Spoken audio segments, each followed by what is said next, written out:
My name is Bushman. I'm a senior scientist from Lockheed Martin. I have 27 patents. Approximately 13 years ago, I ran across a person who had been given a job by Dr. Teller. Dr. Teller was Oppenheimer's right-hand man, and even after Oppenheimer was thrown out of Area 51, Dr. Teller stayed there and was in charge of several programs. The person that I contact twice to 3 times per month is the head of that program now. And they continually update me on everything they possibly can. I do have a top secret clearance. I choose, however, for their purposes, not to use it because the intelligent ones of me and me actually believe that a great deal of information should be lifted up from those dark recesses of Area 51 and moved over so people can see it. So that's what began about 13 years ago. Since I am a scientist, I do not believe in theory. I basically say, follow the data, theory be damned. If something can't verify by a physical test that something is true, then I do not care to accept it in that I present. Therefore, everything that we present here will be data that comes directly from them through me to you. I asked them to tell me about who was flying these things. He therefore said, fine, they're approximately 5 feet, 4.5 to 5 feet tall. They had one or two of them around it that were 230 years old, and we have a total of at least 18 that exist and operate with our facility as Teller set it up. Now notice the eyes are different, nose are different, but they do have 5 fingers, 5 toes, 2 eyes, and rather strangely enough, I asked him how they communicate. He says, well, it's like this, boy. You all of a sudden have a question in your mind. You walk into a room with one of them, and all of a sudden you find yourself giving the answer to your question in your own voice. They're able to use your own voice by telepathy to talk to you. And I said, fine. Now that's how they look front. But when you turn around and look at the back, it's like that. Now notice that they have 3 backbones. They're actually cartilage. Nevertheless, it's a much more efficient system as ours. They also have 3 ribs in their system rather than more. This is also the back side of an alien. Here's a 45-degree look.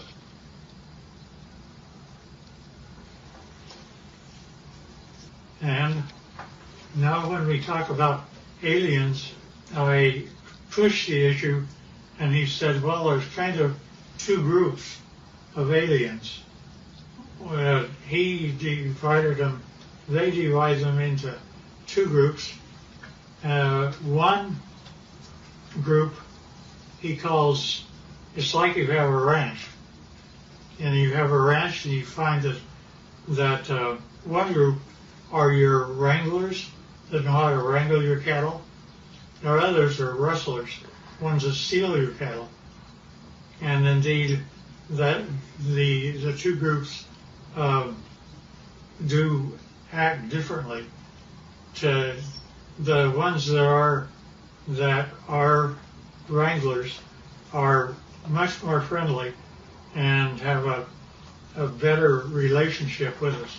Here's the other side of the alien too. Now also notice that their feet, where they have 5 toes, the toes are joined together like a frog, yet they are dissimilar. And this is the home planet that they come from, which they call Quintonia. Now notice that the hand, that's an alien hand. Notice that the fingers are longer than ours by quite a bit, about 30% longer, and that's just the way they're put together. I do, because of some very good reasons, keep things within control, but I don't want us to fall behind the Russians and Chinese. And the problem I have is that Area 51 is working with both the Russians and Chinese right now. And trying to make UFOs, they have, there's been a total of 39 United States citizens that have lost their lives trying to reverse engineer UFOs. And the last one I heard of was a year and a half ago, where we lost 19 lives in one test. They actually wanted to bring various flying craft near the UFO, and the UFO defended itself, and 19 of our people died. Turned out to be a doctor, very, very fine gentleman, and I was carrying on a conversation with him. He saw how the subject was going, so he simply said, well, you need to know what I did one day. And I said, okay. He said, I was in the process of doctoring a pilot who was a test pilot, a Navy test pilot for the United States government. And it was 1947. He basically told me that the radar group, had found a blip out over New Mexico, and that they would like to assign me to go out and check it out. So he said, fine, I'll do that. And he got the fastest airplane that existed then, which was propeller at the time.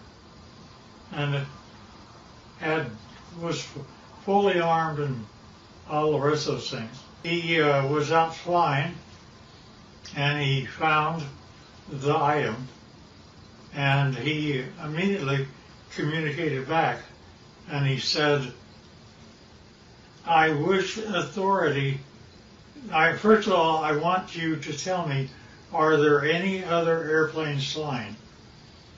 Are there commercial or anything else around other than he and I? Said, just the two of you. And he said, fine. Second thing I want to know is, do I have authority to shoot it down? I said, why do you want authority to shoot it down?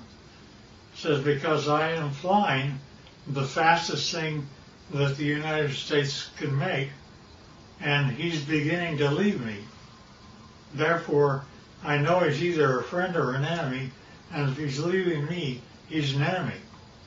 Therefore, I wish authority to shoot it down. The commander said, fine.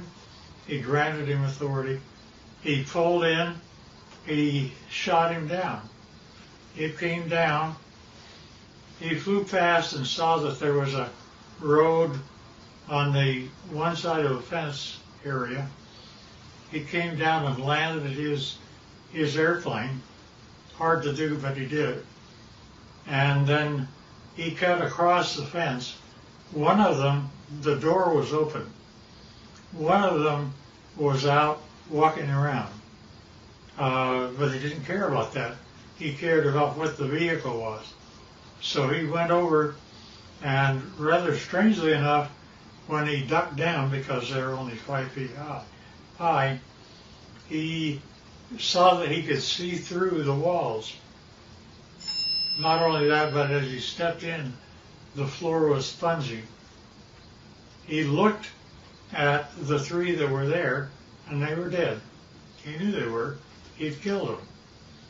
But he also knew that the military would come, and he had put up with those guys for a long time.